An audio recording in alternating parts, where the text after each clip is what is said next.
Hello students, myself Komal Keshavani and I am your science teacher. This class is for 8th standard students. So this is the chapter for class 8 standard student. Chapter is crop production. आज हम crop production के बारे में देखेंगे। इसमें इस chapter में क्या क्या मेन टॉपिक्स हैं जो हम लोग कवर अप करेंगे, वो है क्रॉप, सोइंग सीड्स के डिफरेंट मेथड जानेंगे, डिफरेंट टाइप्स ऑफ इरिगेशन या उनके मेथड जानेंगे, crop protection, threshing, animal husbandry, soil preparation, manure and fertilisers कैसे किस अमाउंट में ऐड करते हैं उसको जानेंगे, वीडिंग, हार्वेस्टिंग और स्टोरेज में क्या चीज़ें आ जाती हैं। क्रॉप उगाने के बाद, खेती करने के बाद जो हैवी अमाउंट में हमारा क्रॉप निकलता है, गेहूँ है, चावल है, उसे कैसे स्टोर किया जाए, कैसे सेफली स्टोर किया जाए। तो चलिए स्टार्ट करते हैं हम आज की अपनी क्लासेस।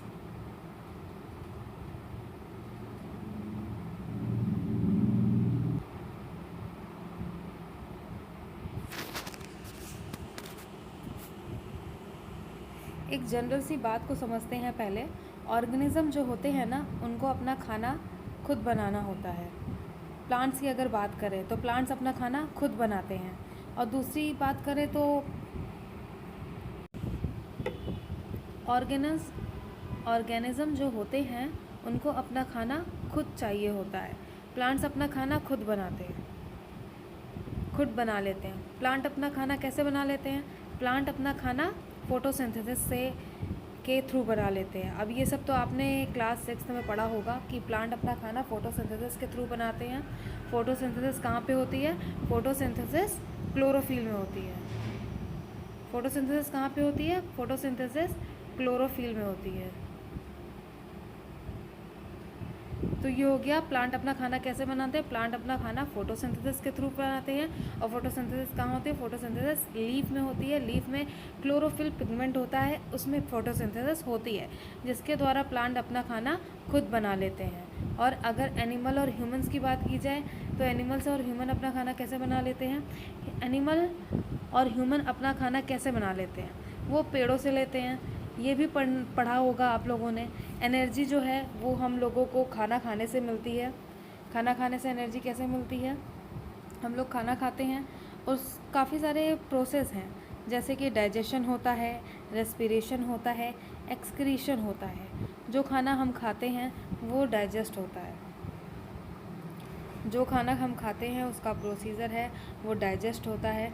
डाइजेस्ट होने के बाद वो हमें अलग अलग फॉर्म में एनर्जी देता है। खाना किस किस फॉर्म में डाइजेस्ट होता है अगर बात करें इसकी, तो खाना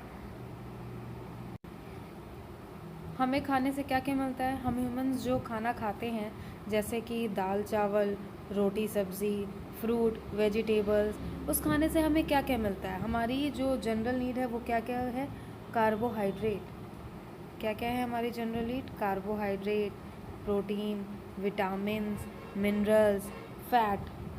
क्या क्या है हमारी नीड? कार्बोहाइड्रेट, हाइड्रेट, प्रोटीन,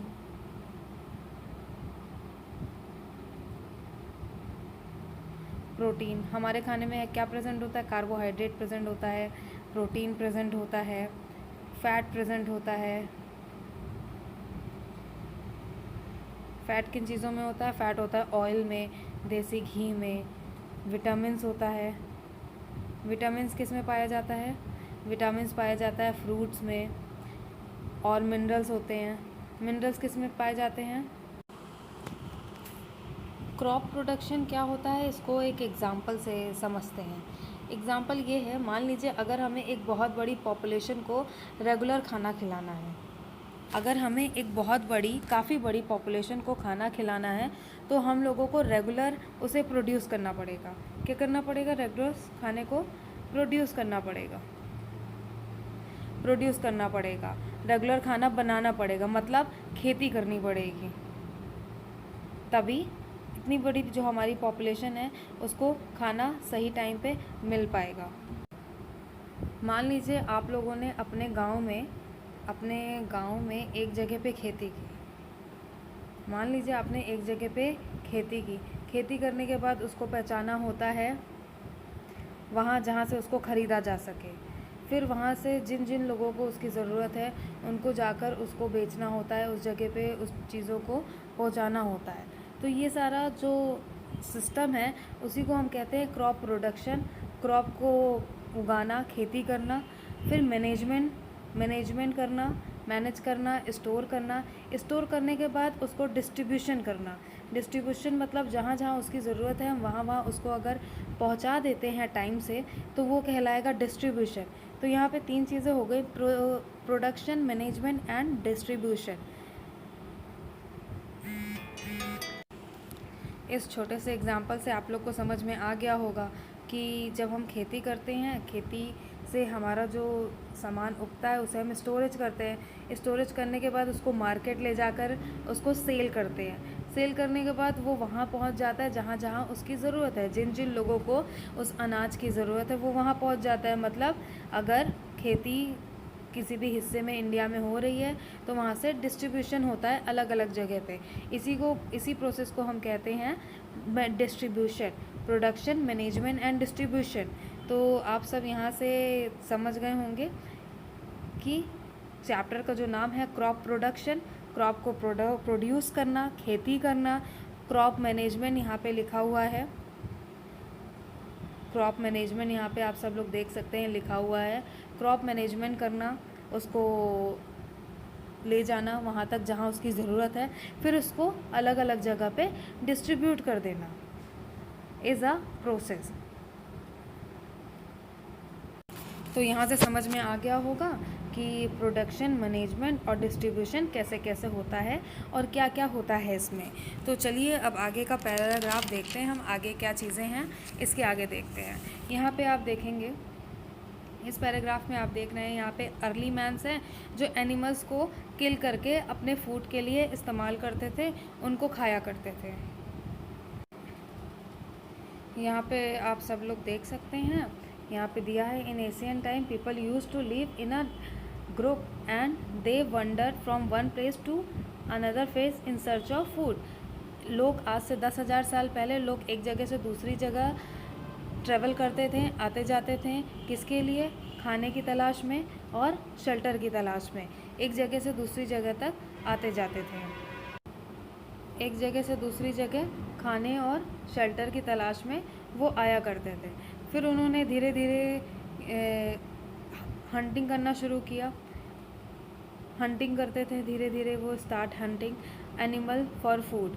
अपना खाना बनाने के लिए, अपना खाना खाने के लिए, अपना पेट भरने के लिए उन्होंने धीरे धीरे हंटिंग स्टार्ट किया, जानवरों को मार करके फिर उसे खाना शुरू कर दिया। फिर the discovered that seed could be sown to grow plant, the different ways to cultivate and land could be adopted. After some time वो एनिमल की हंटिंग करते थे, जानवरों को मार के खाते थे। फिर धीरे धीरे उन्होंने चावल की खेती करना शुरू कर दिया, चावल उगाना शुरू कर दिया। तब से एग्रीकल्चर की शुरुआत हुई। राइस, वीट जैसे क्रॉप उगाना शुरू कर दिया उन लोगों ने।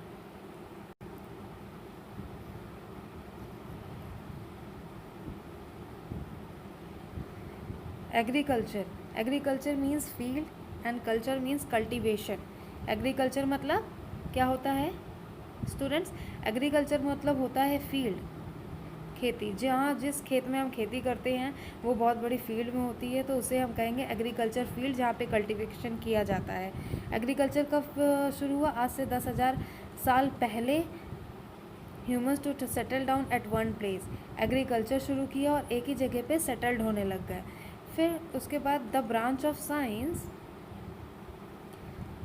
यहाँ पे डेफिनेशन देख सकते हैं, the branch of science that deal with growing plant and raising livestock for human use is called agriculture. Agriculture क्या होता है? ब्रांच ऑफ साइंस है।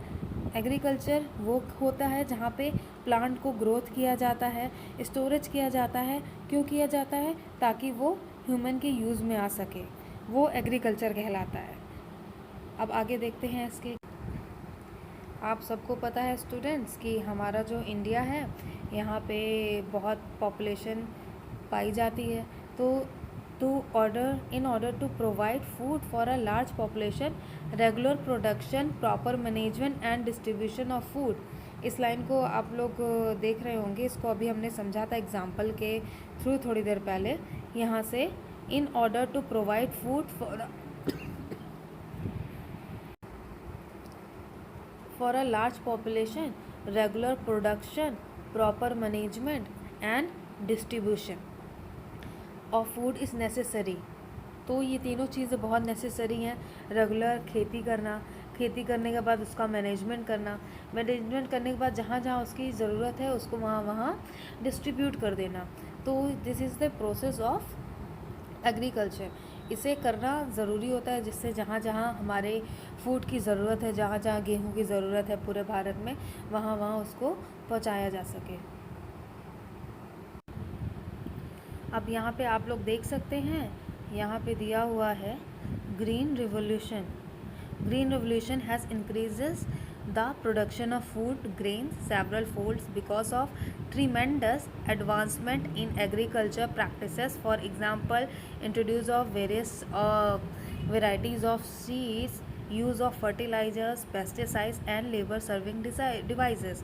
like इसको हम एक तरीके से समझते हैं कि ग्रीन रेवोल्यूशन हमारे इंडिया में कब आया था। यहाँ पे ये जो बॉक्स है स्टार्टिंग ऑफ, यहाँ पे इस बॉक्स में आप देख सकते हैं कि ग्रीन रेवोल्यूशन को कौन लेके आया था, M S. Swaminathan.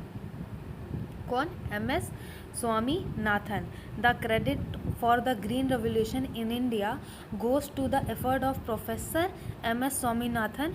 He introduce the high yielding varieties of seeds. इन्होंने ऐसी ऐसी सीड्स को इंट्रोड्यूस कराया जो कि हाई यील्ड करते थे। मतलब उन सीड को एक बार अगर ज़मीन में लगाया जाए तो वो काफ़ी अच्छे अच्छे प्लांट्स और काफ़ी बड़े पैमाने में प्लांट उगाते थे। Seeds for foreign origin in Indian agriculture developed new varieties of various Indian crop and evolve new method and techniques for raising agriculture production.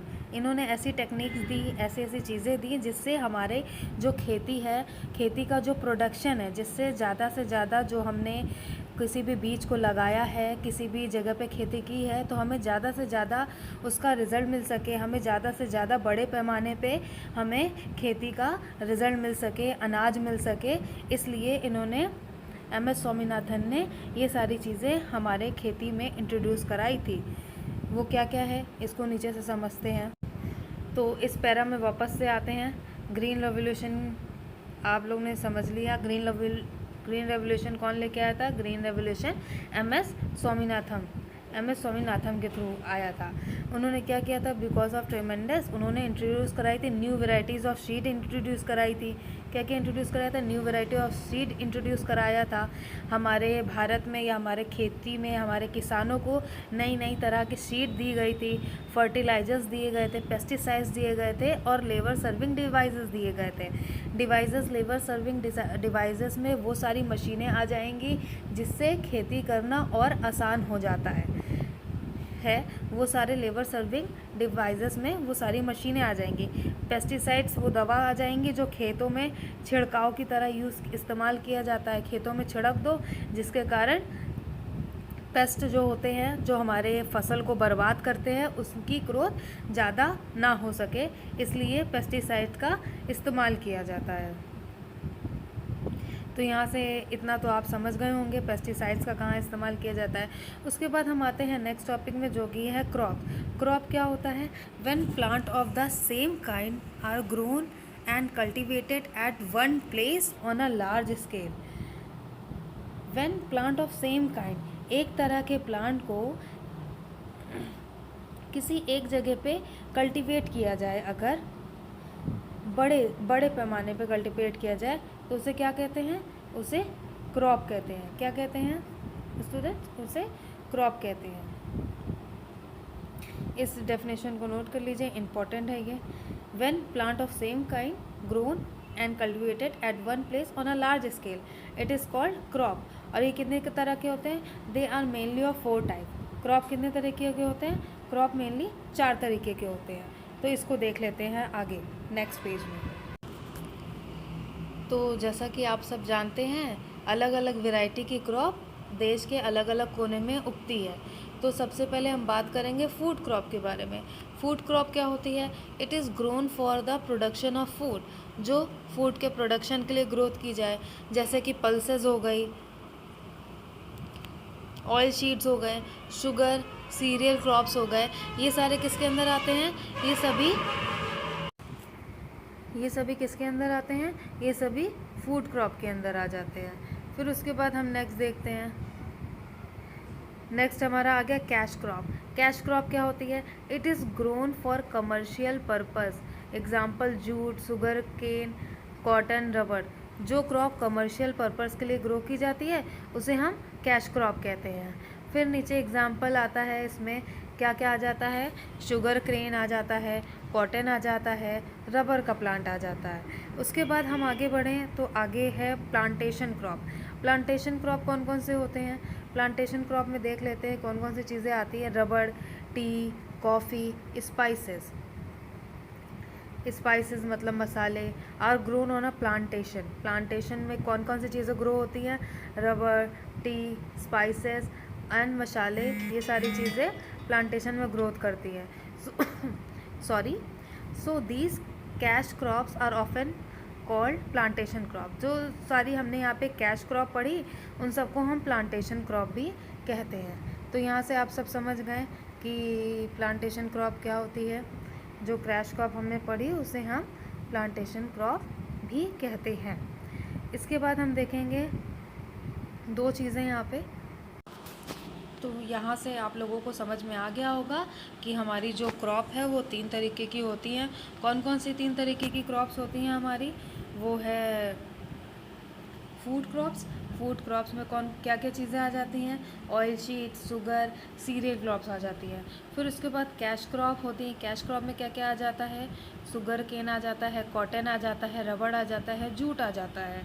ठीक है। फिर उसके बाद अगर हम देखें तो उसके बाद हमारा आ जाता है प्लांटेशन क्रॉप। प्लांटेशन जो 3rd टाइप ऑफ क्रॉप है, उसमें क्या क्या आ जाता है प्लांटेशन क्रॉप में? इसको देख लेते हैं। प्लांटेशन क्रॉप में आता है tea, rubber, coffee, spices are grown on plantation, और so this cash crop are often called plantation crop. ये सारी जो कैश क्रॉप का एग्जाम्पल दिया है, इसे हम प्लांटेशन क्रॉप भी कहते हैं। तो यहाँ पे हमने 3 टाइप ऑफ क्रॉप भी देख लिया। उसके बाद जो हमारा नेक्स्ट है वो है हॉर्टिकल्चर क्रॉप। हॉर्टिकल्चर क्रॉप क्या होता है, इसको देखते हैं। अब हम देखते हैं हॉर्टिकल्चर क्रॉप क्या होता है, इसको समझते हैं। हॉर्टिकल्चर क्रॉप क्या होता है? वो हॉर्टिकल्चर क्रॉप ऐसे क्रॉप्स होते हैं जिनको छोटी सी जगह पे या स्मॉल पीसेस इनक्लोज बंद जगह पे, जो अंडर हमारे ह्यूमंस के कंट्रोल में होती है, उसमें सेवरेबल कंडीशन लगा करके हम प्लांट को ग्रोथ कराते हैं। तो वो हमारी क्या कहलाती है? हॉर्टिकल्चर क्रॉप कहलाती हैं। Horticulture is the branch of agriculture that deal with the science and technology of growing plant in a garden or small pieces enclose and under control of condition. तो it deals with the cultivation of medicinal plant. तो किसे deal करती है? कौन कौन से plant horticulture crops में के अंदर आते हैं, ये देख लेते हैं हम लोग जल्दी से इसको, कि हॉर्टिकल्चर के अंदर कौन कौन से प्लांट आते हैं। तो यहाँ पे दिया हुआ है, इसको ध्यान से देख लीजिए। इसके अंदर आते हैं, पेन सेलेक्ट कर लेते हैं हम। इसके अंदर आते हैं, it deals with the cultivation of medicinal plant. Medicinal plant हो गया जैसे कि हमारा तुलसी, नीम, और भी बहुत सारे मेडिसिनल प्लांट होते हैं। फ्रूट हो गया, कोई ऐसे फ्रूट जो बहुत कम उग पाते हैं, तो इनके लिए एक नॉर्मल कंडीशन अप्लाई होती है जिससे वो अच्छे से ग्रोथ ले सकें।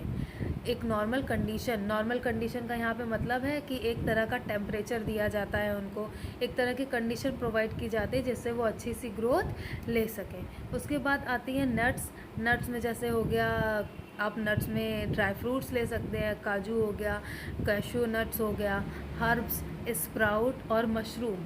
Herbs, sprout and mushroom. Sprouts में चने, कुछ दालें आ जाएंगी, और मशरूम जिनको एक स्पेशल कंडीशन में ग्रोथ कराई जाती है। फिर यहाँ पे हम नेक्स्ट देखते हैं कल्टीवेटेड क्रॉप क्या होती है। Crop that are grown under the supervision of farmers in large field are called cultivated crop. Cultivated crop क्या होती है स्टूडेंट्स? कल्टीवेटेड क्रॉप होती है जो कि फार्मर्स के निगरानी में या उनकी नज़र के सामने लार्ज फील्ड में ग्रो किया जाए, उसे हम क्या कहते हैं? कल्टीवेटेड क्रॉप कहते हैं। तो इसके बेसिस में नीचे क्या दिया हुआ है? इसके बेसिस में नीचे है, यहाँ पे हम पेन पहले मार्कर ले लेते हैं।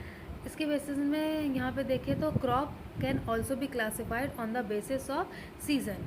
तो क्रॉप सीज़न के बेसिस में भी क्लासिफाइड है, यहाँ पे आप देख सकते हैं। तो इसको हम नेक्स्ट क्लास में यहाँ से कंटिन्यू करेंगे।